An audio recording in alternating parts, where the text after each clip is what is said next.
I was physically abused. Most of the time that I was in the FLDS, I thought that the physical abuse was pretty normal. That's how everybody grew up. If we did not do what we were told, we were beaten with a belt. If you didn't obey an order that was given, you would get the broomstick. I did try to be a good kid. A lot of that was out of fear so that I wouldn't be beaten. A family member who molested me was incredibly violent towards me. There was an incident when he almost choked me to death. There was a family member who threw me up against a brick wall. I was burned. I was cut. My shoulders dislocate to this day. My hips pop in and out all the time. As I got older, the religion did start to teach that a good amount of physical abuse was unnecessary. It came too late for me. I've been involved in this for 14 years, and I've stood outside the gates where you were living. I've driven past the house where you were being held. I've talked to the people that represented this, and I didn't get you out of there. And I'm sorry for that.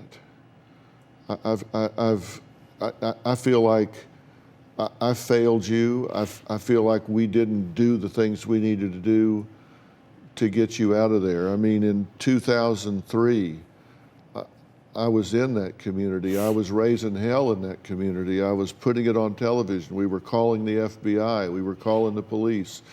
We were challenging the mayor and the sheriff and pursuing Jeffs. We were turning information. We were doing everything in the world we can, but we didn't get there and get you out of there. And for that, I am and will forever be truly sorry.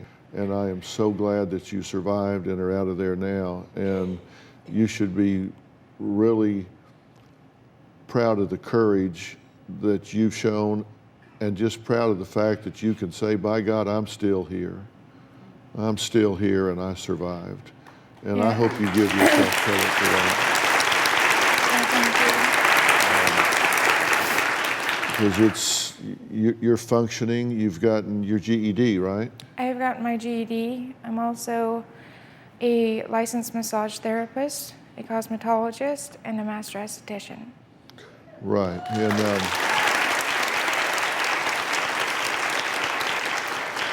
how do you feel about that? Do you take a moment now and again to say, I did that? I never imagined that I could be where I am in my life right now. Yeah.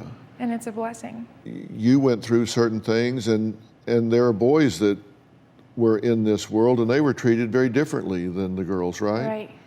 I think that the older men were threatened by the young men, and for that reason, anything that happened got them kicked out.